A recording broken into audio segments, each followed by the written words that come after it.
that amplifies these voices, stories, and reports that make the difference. This is Akojopo News, 88.7 FM.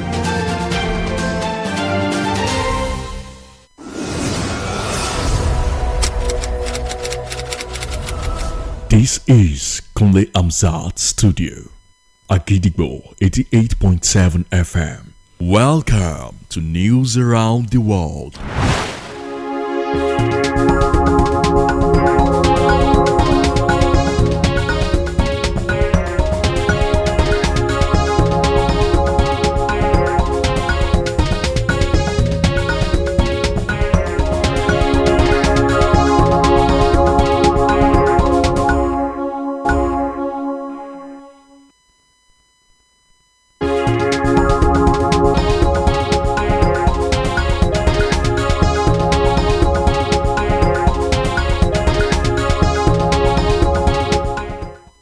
A very good evening to you, and you're welcome to News Around the World on the most listened to radio station, Akojopo 88.7 FM, Ibadan.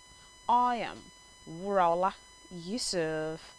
The headlines: CBN retains the interest rate at 27.5%. Makinde calls for unity amongst traditional stakeholders to uphold Ibadan traditional institution.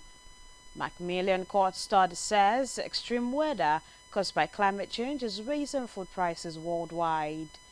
Oyo unveils a female football club, Pacesetter Queens FC. And now the details. The Monetary Policy Committee MPC of the Central Bank of Nigeria CBN has retained the monetary policy rate at 27.5%.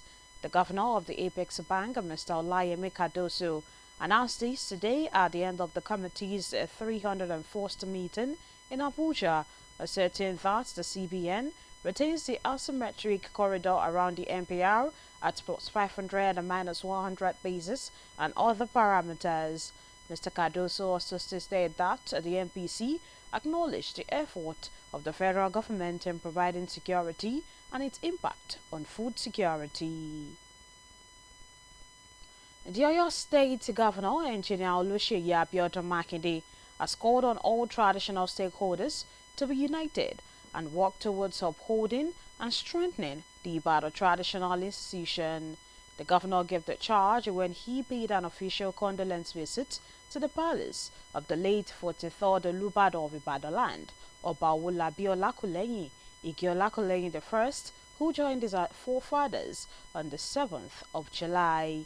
Akojopo FM News correspondent Oluwapemi Bamidele brings the details of the report. Sons and daughters of Ibadan land gathered at the premises of the late 43rd Olubado of Ibadan land, Oba Owolabi Olakuleyin Ige Olakuleyin IV, to await the arrival of the Oyo State Governor, His Excellency Engineer Oluseyi Makinde, and his entourage were visiting the immediate family at the Alalubosa residence for the first time since the king joined his ancestors on the 7th of July, year 2025. During his visit, Governor Makinde expressed his heartfelt sympathies to the Olakuleyin family and the Olubado in council, reflected on his administration's efforts to stabilize and strengthen the Ibadan traditional institution. Governor Makinde acknowledged the support of the Olubado in council, noting that their cooperation played a key role in averting what could have become a prolonged leadership crisis within the Ibadan traditional system. For the family, for Ibadan traditional institution, for Oyo State. I'm truly Baba Gumon lọ sí Abuja SDP in 1992. He's on, if you take YouTube, he's on YouTube, on the internet. If you Google Seyi Makinde SDP campaign 2015, you'll see. Earlier in his remarks, the Balogun of Ibadan land, High Chief Tajuddin Ajibola, thanked Governor Makinde for his consistent support to the traditional institution and for his developmental strides across the city, urging the children of the late Oba Olakuleyin to involve both the Olubadan Council and the state government in the funeral planning to ensure a befitting burial. Speaking on behalf of the family, a prince of the late Olubadan of Ibadanland, Sumbo Olakunleyin, expressed deep appreciation to the governor for standing by his father throughout his reign, especially during the period leading to his ascension to the throne. We're happy. We're happy the governor came to commiserate with us. We thank him. He has been supporting us. He's been a solid pillar of support to the family.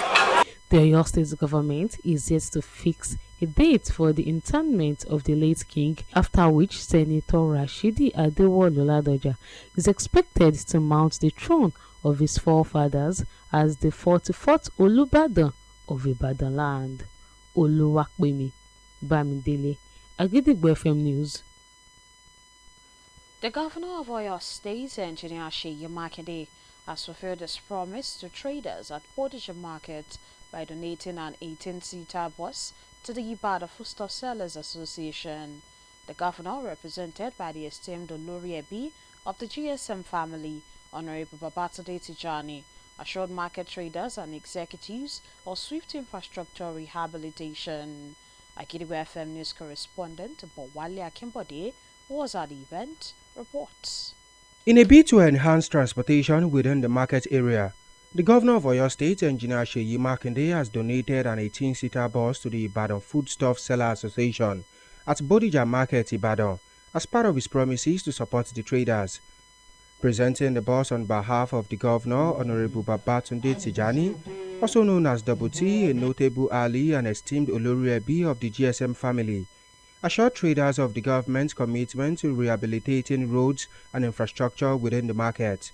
Yes, I make it authoritatively for you today, this afternoon, that by first week of next month, we will see the engineer inside this market for the rehabilitation and even for total rehabilitation of this road within the market. Traders who spoke to Agidigbo FM expressed their heartfelt gratitude to the governor for fulfilling his promises, which they believe will significantly improve their business operations.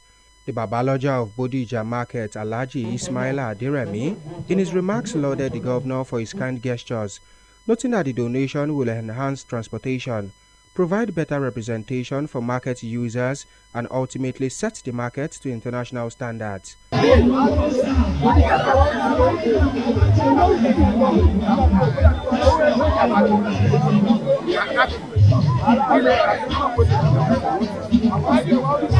The ceremony, which drew numerous political figures and market leaders, is a testament to the governor's commitment to improving the lives and situations of market traders in the state.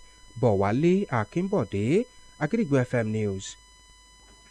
The Oyo State House of Assembly has called on the executive arm of government and other relevant agencies to provide succor for victims of rainstorm that wreaked havoc in Igboho and its environs in Ore local government towards mitigating the effects of the affected communities. The Honorable representing Ore local state constituency, Honorable Jimoh Lukman, during the plenary presided over by the Speaker of the Oyo State House of Assembly, Right Honorable Akojopo Iroyin, expressed deep concern over the conditions of the affected residents, noting that many now live without shelter, relying on the goodwill of the neighbors due to the local government's limited resources and inability to mount a swift emergency response. Referencing the Nigerian Meteorological Agencies and NIMET flood alerts for July, which includes Oyo State among 20 vulnerable states nationwide, the lawmaker criticized the lack of preparedness and stressed the need for effective utilization of ecological funds to enhance disaster management across flood-prone areas. The areas affected with the disasters include Ago, Obago, Okeafi, Owode, and Boni, with Modeke being the most affected, which recorded almost 70% of the destruction occasioned by the rainfall. Yes, 70%. At present, many victims are now homeless, and no shelter was provided by the local government as quick response to the emergency situation due to the lack of funds to provide immediate relief materials. Hence, the victims are seriously in unpleasant conditions that requires urgent attention of the federal government, state, and the concerned local government area to come to the aid of my constituents affected by rainstorm and flood disasters. The motion resolved to appeal to Governor Seyi Makinde to instruct the Oyo State Emergency Management Agency, Oyo SEMA, to urgently provide shelter and distribute relief materials to displaced residents in affected communities. Also, the Oyo State House of Assembly has called on the executive arm of government through the Ministry of Environment and Natural Resources to put in place regulatory guidelines in scavenging to discourage criminal elements who use scavenger activities to perpetrate crimes. This was contained in a resolution of the Report Committee on Environment, Water Resources and Ecology presented by the chairman of the committee, Honorable O.C. Rahman.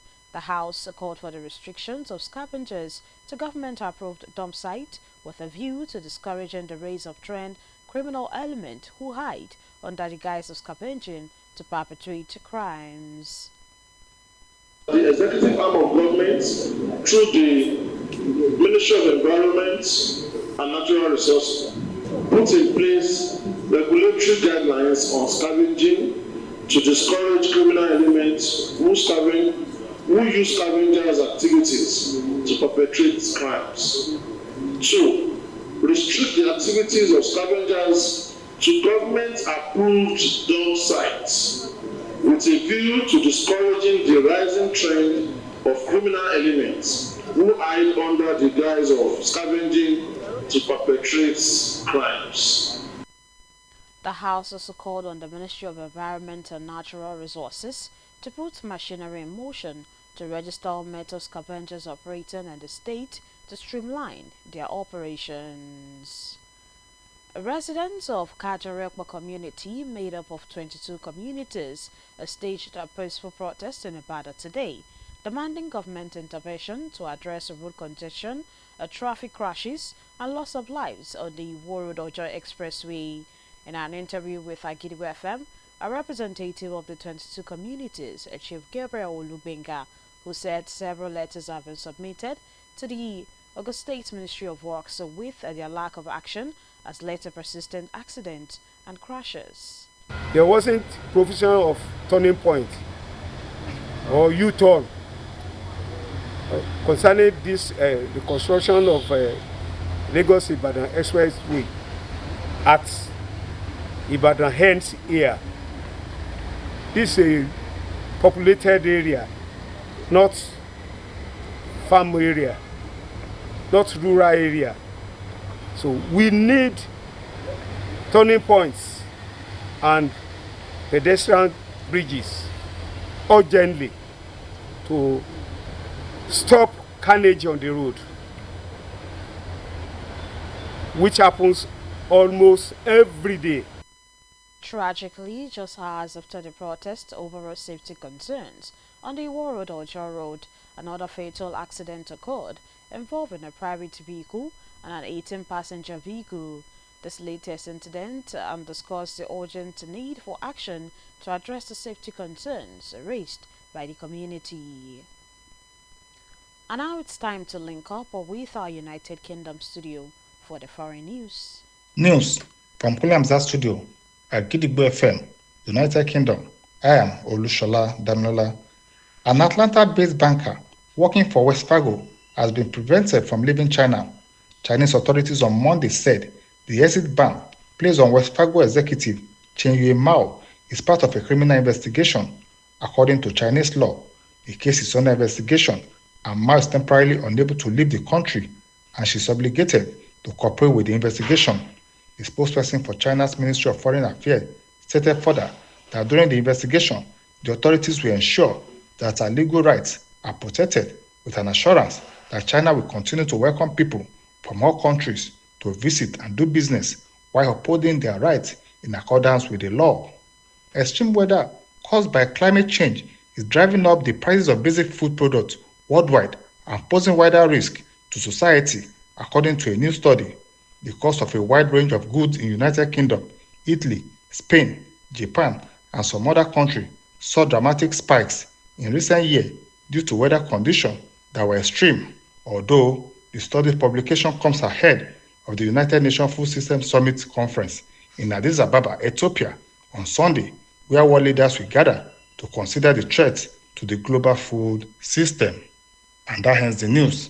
From Kule Hamzat Studio at Gidigbo FM, United Kingdom, I am Olushola Damilola. And now the exciting world of sports. The Oyo State government has officially unveiled its premier football female team named Payseta Queens FC in a move to cement Governor Seyi Makinde's place in the history of the state. Unveiling the team today at a press conference, the Commissioner for Youth and Sport, Ms. Wasila Tadegoke, showcased the club's new logo and also introduced the leadership team. Ms. Adegoke, who presided over the unveiling, expressed gratitude to Governor Makinde for his steadfast support towards the establishment of the team, outlining the state's ambitious vision to enter the women's football scene in Nigeria and make a great mark. She emphasized the governor's role in fostering equal opportunities for women in sports. The Commissioner for Youth and Sports added that the official flag-off of the team will be conducted by Governor Makinde, even as she urged the players to wear the club's jersey with pride and to represent Oyo State's football community with passion and purpose. Before we end the news around the world this evening, here are the headlines again. CBN retains the interest rate at 27.5%. Makinde calls for unity amongst traditional stakeholders to uphold Ibadan traditional institution. Maximilian Court study says extreme weather caused by climate change is raising food prices worldwide. Oyo unveils female football club Payseta Queens FC. And just before we finally leave this evening, here is a quick tip. The only limits to the possibilities in your life tomorrow are the bots you use today. And with that, we've come to the end of the news around the world on the most listened to radio station, Agidigbo 88.7 FM Ibadan. I am Wuraola Yusuf. Thank you for listening. Good evening. News is information, and information is power. At Agidigbo 88.7 FM, we bring the news from top to bottom. The Oyo State government has said the over 1.5 million out-of-school children. We give you reports from Oyo State. The Oyo State House of Assembly has called for thorough investigation. The Southwest in Nigeria and the rest of the world. Has clarified that the body did not receive any cash support from international development. Trust us to keep you informed every hour, every day. Agidigbo 88.7 FM, the people's voice. Agidigbo 88.7 FM. Tìlù bá ti kankan, àlùjọ ní kóró. 88.7. Tìlù bá ti kankan, àlùjọ ní kóró. Ìtùngbà yìí tẹ̀lé, ìtùngbà yìí tẹ̀lé, ìtùngbà yìí tẹ̀lé. Echo music play. Mo gbede o yẹ kẹrin mọ́. Agidigbo, Agidigbo, Agidigbo, Agidigbo. 88.7 Agidigbo ọjọ́ expressway lákàlẹ̀ sí ìyẹn l'Agidigbo bus stop. Agidigbo, Agidigbo FM. Agidigbo àwọn ètò lóríṣiríṣi. L'Agidigbo ìròyìn tó jẹ ti ń gbèsè. L'Agidigbo délé kò kọ́gbọ́n. L'Agidigbo ẹnìkan sọ pé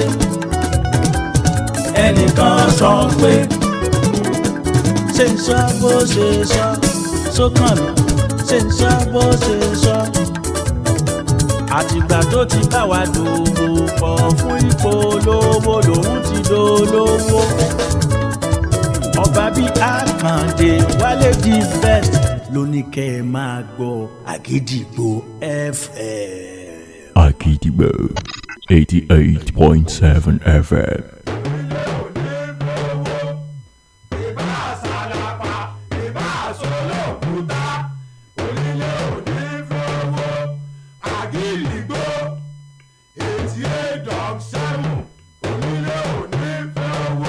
jẹ́jẹ́ ńlá gbọ̀ọ̀sùn òrìṣà oko ìyá kò gìrìgbà èèyàn tí ó gbà Ṣàngó tí gbó ti jù ní ó mọ̀ ìròyìn tó gbà lè gbòkó tí ò lẹ́jà ń bákan nínú iléeṣẹ́ rédíò Àgídìgbò láò ti gbọ́ kárí àgbáyé ni wọ́n ń gbọ́ wá tilé toko làágbèjò.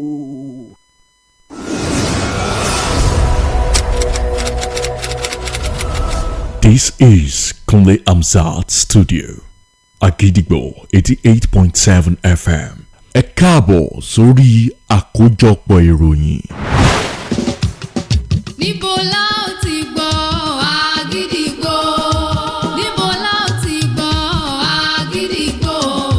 Ìròyìn lẹ́kùnrẹ́rẹ́ Àgídìgbò FM 88.7 la ó ti máa gbọ́. Ẹ káalẹ́ o, àsìkò iṣẹ́ látàárọ̀.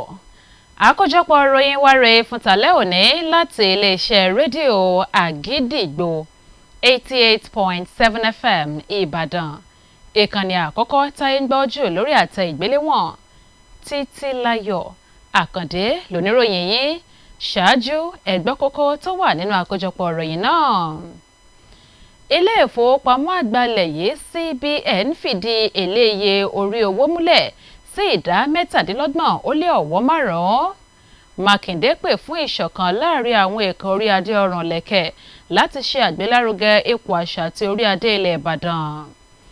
Àgbéyẹ̀wò Maximilian Court fìdí ọ̀rọ̀ múlẹ̀ wípé àyípadà ojú ọjọ́ tó ṣokùnfà ìgbónájẹjẹ àyíká ló ti ń gbẹnu iye tí wọ́n ń ta ohun jíjẹ sókè káàkiri àgbáyé. Ìjọba ìpínlẹ̀ Ọ̀yọ́ ti ṣíṣọ lójú ikọ̀ àwọn agbábọ́ọ̀lù obìnrin nípínlẹ̀ yìí tí wọ́n pè ní Pacesetter Queens. Ìròyìn ọ̀hún rèé lẹ́kùnrẹ́rẹ́. Ìgbìmọ̀ tó ń ṣe àgbékalẹ̀ òfin lórí ọ̀rọ̀ ẹ̀náwó nílé ìfowópamọ́ àgbà orílẹ̀-èdè wa Nàìjíríà ti fìdí òfin iye owó náà múlẹ̀ sí ìdá 17.5%. Gómìnà ilé ìfowópamọ́ àgbà ilẹ̀ yìí Ọ̀gbẹ́ni Ọláyẹmí Kàdúsò kéde ọ̀rọ̀ ọ̀hún lónìí lópin ìpàdé ìgbìmọ̀ náà ẹlẹ́ẹ̀kọkànléní ọ̀ọ́dúnrún orú ẹ̀ tó wáyé nílùú Àbújá pẹ̀lú àlàyé pé báńkì àgbà ilẹ̀ yìí fìdí iye náà múlẹ̀ ní àfikún 500 àti àyọkúrò 100 tó ń tàwọn ìlànà àtẹ̀lé míì. Ọ̀gbẹ́ni Kàdúsò tó ṣàlàyé wípé ìgbìmọ̀ NPC mọ ìgbìyànjú ìjọba àpapọ̀ láti jẹ́ kí ètò ààbò múlẹ̀ dandan tó ń ti ipa rẹ̀ lára ìpèsè oúnjẹ lórílẹ̀‐èdè yìí.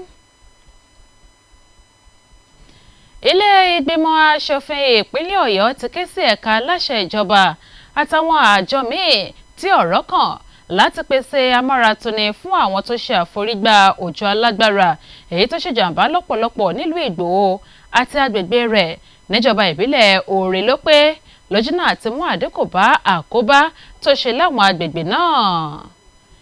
Aṣòfin tó ń ṣojú ẹkùn ìdìbò Òòrè ló pé Honourable Jimoh Lukman lásìkò ìjókòó ilé tòní èyí tí adarí ilé right Honourable Adébọ̀ Ògúndòyìn léwájú rẹ̀ ó kọminú gidi lórí ipò tí ọ̀pọ̀lọpọ̀ àwọn olùgbé ìlú ọ̀hún wà tó sì tọ́ka sí pé ọ̀pọ̀ nínú wọn ni wọn ò rí ilé gbé mọ́ tó jẹ́ pé àwọn alámúlétì wọn ló daṣọ àṣírí bò wọ́n látàrí ipa tó kún ìjọba ìbílẹ̀ ọ̀hún àti àìní ọ̀rọ̀ tó tó láti tètè dáhùn sí ìṣẹ̀lẹ̀ làlórí náà ní kíákíá. Nígbà tó ń tọ́ka sí ìkéde àjọ tó wà ní ìgbanu bí omi ṣe pọ̀ lókè sí NIMET fún tóṣù keje èyí tó kéde pé ìpínlẹ̀ Ọ̀yọ́ wà lára àwọn ìpínlẹ̀ tó yẹ kí wọ́n ṣọ́ra ṣe.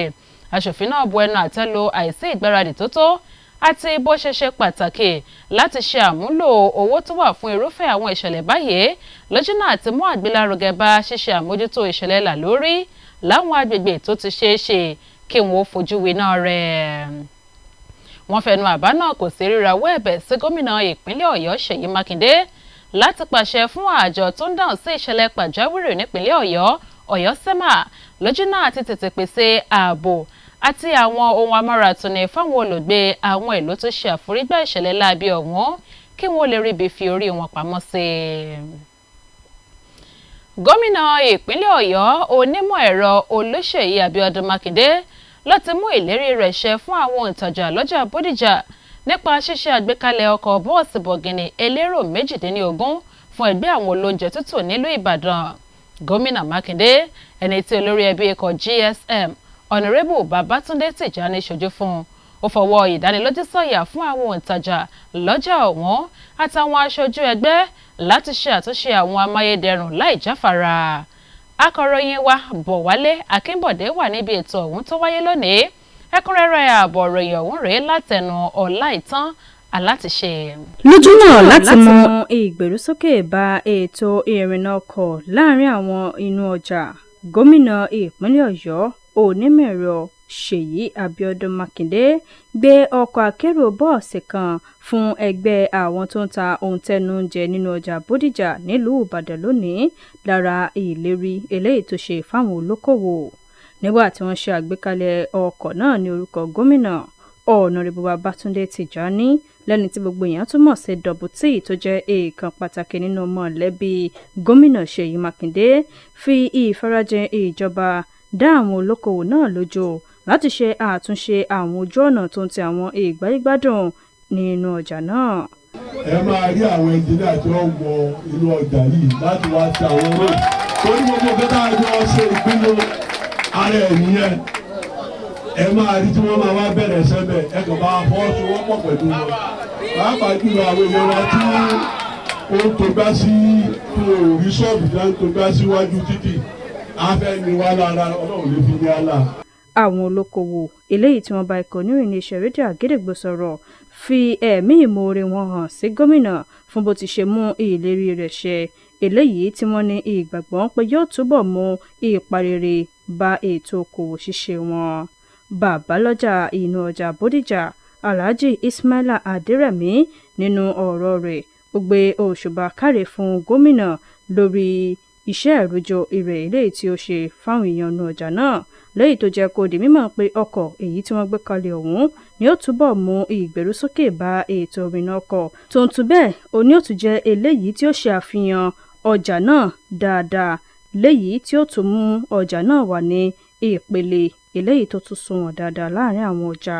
Níjọ́ tí a ti wà nínú ọjà yìí kò sí oríṣiríṣi nǹkan máa fi wá ṣùgbọ́n wọ́n fa mọ́tò ní o wọ́n wá fa ní mọ́tò lásìkò ṣe yìí àní gbàgbé. Ayẹyẹ eléyìí tí ó wáyé yìí tí wọ́n fi gbé ọkọ̀ náà kalẹ̀ ni ó ṣe àfihàn ìfarajìn gómìnà láti mú ìgbèrúsókè bá ìgbé ayé àwọn èèyàn àti àwọn olókòwò nínú ọjà káàkiri ìpínlẹ̀ yìí, léyìí tí àwọn èèkànlú àti àwọn lókọlókọ lóṣèlú àtàwọn aṣáájú ọjà náà yẹ sí i. Ọláìtàn Alátiṣe ló ń jábọ̀ ròyìn fún iléeṣẹ́ Àgídìgbò FM. Gómìnà ìpínlẹ̀ Ọ̀yọ́ onímọ̀ ẹ̀rọ Olúṣèyí Abíọ́dún Mákindé ló ti ké sí àwọn èèkànlú nígbànú àṣà àti ìṣẹ̀dálẹ̀ láti ṣe ara wọn lọ́kàn kí wọ́n ó sì ṣiṣẹ́ tọ gbígbé ipò àṣà àti orí adé ìlú Ìbàdàn ró. Gómìnà sọ̀rọ̀ yìí lásìkò tó ṣe àbẹ̀wò ìbánikẹ́dùn sí ààfin orí adé Olúbàdàn ilẹ̀ Ìbàdàn 43 tó wàjà ọba Owólabí Ọlákùlẹ́yìn Ìgè Ọlákùlẹ́yìn kínní ẹni tó darapọ̀ mọ́ àwọn baba ńlá rẹ̀ lọ́jọ́ keje oṣù keje ọdún yìí. Akọ̀ròyìn wa Olúwapẹ̀mí Bámidélé ṣe àkójọ ìròyìn ọ̀hún. Ẹ̀kúnrẹ́rẹ́ ààbọ̀ ìròyìn ọ̀hún rèé látẹnu Túndé Fàlọ́lá.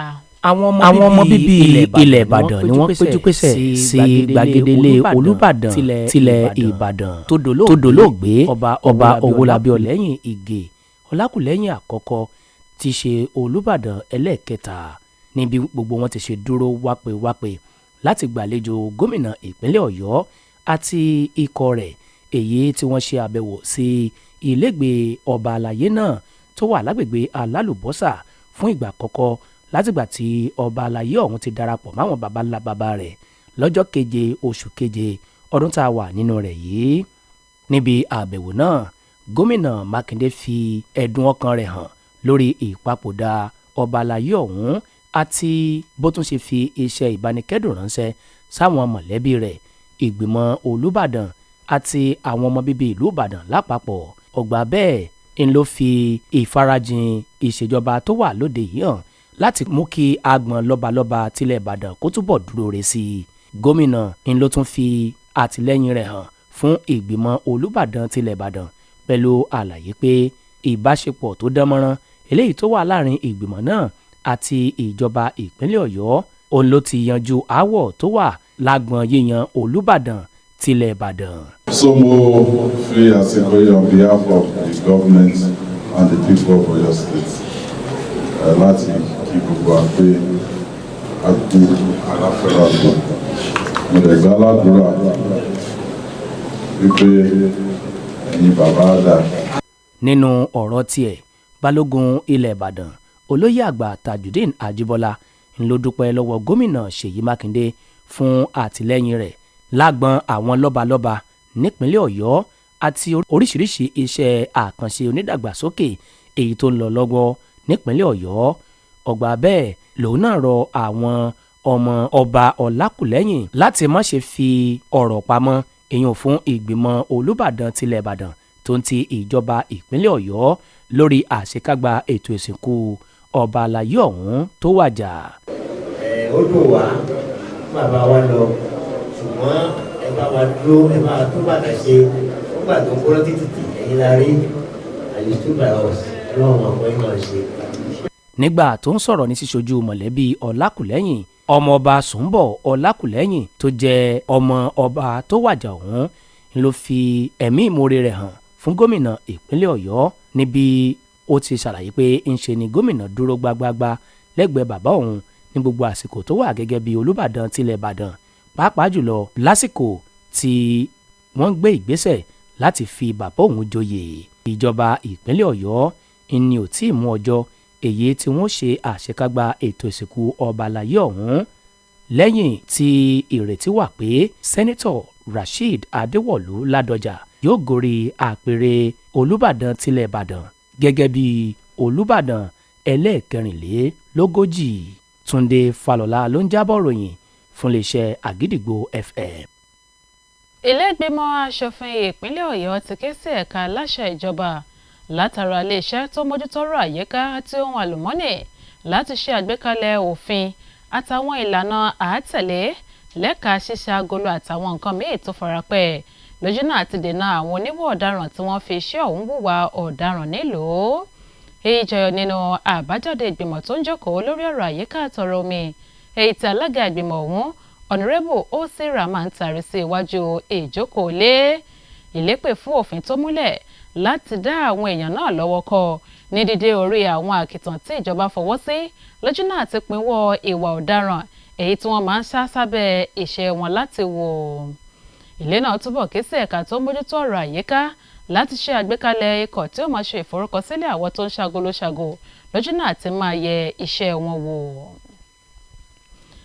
Àwọn olùgbé ìlú Kájọrẹ́pọ̀ tó ṣe ìkósínú àwọn agbègbè 22 ni wọ́n ti ṣe ìwọ́de ìfẹ̀hónúhàn lónìí nílùú Ìbàdàn láti béèrè fún ìdásí ìjọba lórí ọ̀rọ̀ ojú ọ̀nà tó máa ń dí gágá, ìjàmbá lójú òpópónà àti ìpàdánù ẹ̀mí lọ́pọ̀lọpọ̀ lójú ọ̀nà márosẹ̀ Ìwó Road sí Ọ̀jọ́ nílùú Ìbàdàn. Nínú ìfọ̀rọ̀wérọ̀ pẹ̀lú aṣojúkọ̀ ìròyìn iléeṣẹ́ rédíò wa Àgídìgbò FM, aṣojú àwọn agbègbè 22 ọ̀hún Olóyè Gabriel Olúgbéngà tó ṣàlàyé pé àkàìmọye ìwé làwọn ti kọ sí iléeṣẹ́ tó mójútó ọ̀rọ̀ iṣẹ́ òde nípínlẹ̀ Ògùn pẹ̀lú bẹ́ẹ̀ àìgbé ìgbésẹ̀ kankan lórí ọ̀rọ̀ ọ̀hún ló ti ṣokùnfà ọ̀pọ̀lọpọ̀ ìjàmbá ọkọ̀ àti ìpàdánù ẹ̀mí.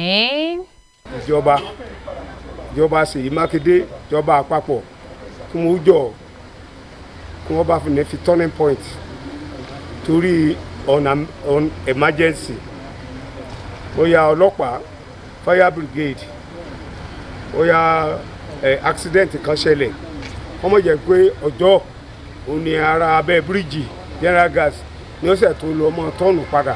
àpapọ̀ kí wọ́n ràn wá lọ́wọ́ lórí ẹ̀ kí gbogbo àdúgbò wa kó má parẹ́ tójò bá ti rọ̀ o kán jọ kán ràn wá lórí ẹ̀ àti àwọn ọlọ́pàá wa tí nǹkan kan bá ṣẹlẹ̀ lẹ́gbẹ̀ẹ́ kejì kí wọ́n tó lọ tọ́n ó di ọjọ́. ẹ̀wẹ̀ lẹ́yìn tó ṣẹnu láàánú jùlọ lẹ́yìn wákàtí tí díẹ̀ tí wọ́n fi ẹ̀hónú hàn lórí ọ̀rọ̀ ojú ọ̀nà ìwòrò tí ọjọ́ yìí ìṣẹ̀lẹ̀ ìjàmbá míì tún wáyé níbẹ̀ tó ní í ṣe pẹ̀lú ọkọ̀ àdáni kan àti ọkọ̀ bọ́ọ̀sì akérò 18. ìṣẹ̀lẹ̀ ìjàmbá tuntun yìí ṣe àfihàn bó ṣe ṣe pàtàkì láti gbé ìgbésẹ̀ akin lójú náà ti dènà irúfẹ́ ìṣẹ̀lẹ̀ bẹ́ẹ̀ èyí táwọn ará agbègbè yìí kọminú lé lórí. ní báyìí ẹ jẹ́ ká darapọ̀ mọ́ oníròyìn wa nílé iṣẹ́ rédíò Àgídìgbò FM nílùú London orílẹ̀-èdè United Kingdom fún ìròyìn ilẹ̀ òkèèrè. ìròyìn rèé láti Àgídìgbò studio ẹ̀ka ti United Kingdom. Ọdúnayọ̀ Ògúnládé ni oníròyìn yín. Orílẹ̀-èdè China ti fòfin de òṣìṣẹ́ ilé ìfowópamọ́ tó ń ṣiṣẹ́ fún Wells Fargo ẹni tó fi Atlanta ṣe ibùgbé pé kò tí ì lè kúrò lórílẹ̀-èdè China báyìí nítorí pé ó lẹ́jọ́ jẹ. Àwọn aláṣẹ orílẹ̀-èdè náà sọ di mímọ̀ lọ́jọ́ Ajé wípé orúkọ Chen Yuanmao ló jẹyọ nínú ìwádìí ìwà ọ̀daràn táwọn ṣiṣẹ́ lé lórí lọ́wọ́ nítorí náà kò tí ì lè kúrò lórílẹ̀-èdè ọ̀hún. Agbẹnusọ tó ń rí sí ọ̀rọ̀ ilẹ̀ òkèèrè lórílẹ̀-èdè China ṣàlàyé wípé kò tí ì fi bẹ́ẹ̀ sí ẹ̀rí àrídájú pé Mao ń lọ́wọ́ nínú ẹ̀sùn náà àmọ́ ìwádìí ni yóò sọ ní pàtó bẹ́ẹ̀ náà ṣe jẹ́ gan-an. Ó wá ṣèlérí pé ilẹ̀ China yóò dáàbò bo òfin ìjọmọnìyàn rẹ̀ bẹ́ẹ̀ sì ni wọn kò ní tẹ̀ ẹ̀tọ́ rẹ̀ lójúmọ́lẹ̀ lásìkò ìwádìí àti lẹ́yìn ìwádìí ọ̀rọ̀ náà. Bẹ́ẹ̀ ló rọ àwọn àlejò láti wá dókòwò sórílẹ̀-èdè China àmọ́ kí wọ́n rí i dájú wípé wọ́n tẹ̀lé òfin àti ìlànà torílẹ̀-èdè náà là kalẹ̀. Ìgbìmọ̀ olùṣèwádìí nípa ọ̀wọ́ngógó oúnjẹ láwùjọ àgbáyé ti ṣàlàyé wípé àyípadà ojú ọjọ́ ló mú kí ọ̀wọ́ngógó oúnjẹ ó túbọ̀ lọ sókè sí i láwùjọ àgbáyé. Àbájáde ìwádìí tí àjọ náà gbé jáde fáwọn oníròyìn lọ́jọ́ Ajé ṣàlàyé wípé lóòótọ́ lọ́wọ́ngógó oúnjẹ wà káàkiri àwọn orílẹ̀-èdè àmọ́ àwọn orílẹ̀-èdè 18 ní àyípadà ojú ọjọ́ náà ṣàkóbá fún jùlọ. Lára wọn ni South Korea, Italy, Spain, Mexico, Japan, Ghana, Germany, United Kingdom àti bẹ́ẹ̀ bẹ́ẹ̀ lọ. Ìgbìmọ̀ ọ̀hún wá rọ àwọn adarí orílẹ̀-èdè lágbàáyé láti tètè wá nǹkan ṣe sí ọ̀rọ̀ náà níbi ìpàdé àpérò tí yóò wáyé ní Ethiopia lọ́jọ́ Àìkú tó ń bọ̀. Kò ní jù báyìí lọ láti iléeṣẹ́ rédíò Àgídìgbò ẹ̀ka ti United Kingdom. Ọdúnayọ̀ Ògúnládé ni oníròyìn. ẹ káàbọ̀ padà látọ̀dọ̀ oníròyìn wa nílé iṣẹ́ rédíò Àgídìgbò FM ẹ̀ka ti United Kingdom níbi tá a ti gbọ́ ìròyìn ilẹ̀ òkèèrè. Lẹ́ka eré ìdárayá ìjọba ìpínlẹ̀ Ọ̀yọ́ ti ṣíṣọ lójú ikọ̀ àwọn agbábọ́ọ̀lù obìnrin nípínlẹ̀ yìí tí wọ́n pè ní Pacesetter Queens nínú ìgbésẹ̀ àti fìdí ààyè gómìnà Ṣèyí Mákindé múlẹ̀ nínú ìtàn ìpínlẹ̀ Ọ̀yọ́. Nígbà tó ń ṣíṣọ lójú ikọ̀ náà lónìí lásìkò ìpàdé pẹ̀lú àwọn oníròyìn kọmíṣánná fọ́rọ̀ ọ̀dọ́ àti eré ìdárayá arábìnrin Wasilat Adégòkè ó ṣe àfihàn àmì ìdánimọ̀ ikọ̀ agbábọ́ọ̀lù tuntun ọ̀hún bákan náà ló ṣàfihàn ìṣèdarí ikọ̀ náà. Arábìnrin Adégòkè tó léwájú ètò ìṣíṣọ lójú ọ̀hún lónìí ló fi ẹ̀mí ìmoore hàn sí gómìnà ìpínlẹ̀ yìí Ṣèyí Mákindé fún àtìlẹ́yìn rẹ̀ lórí ìdásílẹ̀ ikọ̀ tuntun náà pẹ̀lú àlàyé pé lórí àfojúsùn ìpínlẹ̀ Ọ̀yọ́ láti kán lu agbami àwọn agbábọ́ọ̀lù obìnrin lẹ́ka eré ìdárayá orílẹ̀-èdè Nàìjíríà tó ń ti láti lápá rere. Kọmíṣánná fọ́rọ̀ ọ̀dọ́ àti eré ìdárayá ṣe àfikún ọ̀rọ̀ rẹ̀ wípé ètò ìṣíṣọ lójú ikọ̀ náà ní pẹrẹwu yóò wáyé látọwọ́ gómìnà Ṣèyí Mákindé ní bó ṣe rọ àwọn agbábọ́ọ̀lù ọ̀hún láti wọ aṣọ ìgbábọ́ọ̀lù wọn pẹ̀lú ẹ̀yẹ kí wọ́n sì ṣojú ẹ̀ka eré ìdárayá ìpínlẹ̀ Ọ̀yọ́ lọ́nà tó nítumọ̀. Kí n tó dáná dúró lórí àkójọpọ̀ ìròyìn wa tàlẹ́ òní ẹgbẹ́ kókó inú rẹ̀ lẹ́ẹ̀kan sí i. Ilé ìfowópamọ́ àgbà ilẹ̀ yìí CBN fìdí èlé iye orí owó múlẹ̀ sí 17.5%. Mákindé pè fún ìṣọ̀kan láàrin àwọn ẹ̀kan orí adé ọrùn lẹ̀kẹ̀ láti ṣe àgbélárugẹ ipò àṣà àti orí adé ilẹ̀ Ìbàdàn. Àgbéyẹ̀wò Maximilian Court fìdí ọ̀rọ̀ múlẹ̀ wípé àyípadà ojú ọjọ́ tó ṣokùnfà ìgbónájọjọ àyíká ló ti ń gbẹnu iye tí wọ́n ń ta ohun jíjẹ sókè káàkiri àgbáyé. Ìjọba ìpínlẹ̀ Ọ̀yọ́ ti ṣíṣọ lójú ikọ̀ àwọn agbábọ́ọ̀lù obìnrin nípínlẹ̀ yìí tí wọ́n pè ní Pacesetter Queens. ọ̀rọ̀ àmọ̀ràn wa talẹ́ òní ìdí kan ṣoṣo tí ó lè dènà àǹfààní ayé rẹ lọ́la ní àwọn ṣùgbọ́n tí ó fi ń dá ara rẹ dúró lónìí. ó pín àkójọpọ̀ ìròyìn wa rẹ̀ fún talẹ́ òní láti iléeṣẹ́ rédíò àgídìgbò 88.7 FM Ìbàdàn, ìkànnì àkọ́kọ́ táyé ń gbọ́ jù lórí àtẹ ìgbéléwọ̀n. ìyókù tún dé lọ́la fún àkọ́tún ròyìn. Títílayọ̀ Àkàndé ló ti ń ròyìn àní sóra wa o. Níbo la ó ti gbọ́ Àgídìgbò? Níbo la ó ti gbọ́ Àgídìgbò? Ìròyìn lẹ́kùnrẹ́rẹ́ Àgídìgbò FM 88.7 la ó ti máa gbọ́. Bí jẹjẹrẹ ti jẹgi tó dáa nínú oko tí sọ ọ́ dìdàkudà, bẹ́ẹ̀ ni ìròyìn ẹlẹ́jẹ̀, ìròyìn òfegè, irọ́ funfun báláwú ṣe é ṣayé èèyàn dà. Jìnnà sí kíkọ tàbí títàn ká ìròyìn ẹlẹ́jẹ̀ lórí ẹ̀rọ ayélujára tàbí alátẹnudẹnu. Ìròyìn ẹlẹ́jẹ̀ dàlúrú ni, ẹ jìnnà sí i. Ẹ já sòdodo tí gbórílẹ̀-èdè lékè. Àgídìgbò FM 88.7 ló ní bó ṣe jóun aráàlú ó gbọ́dọ̀ jẹ́ òdodo.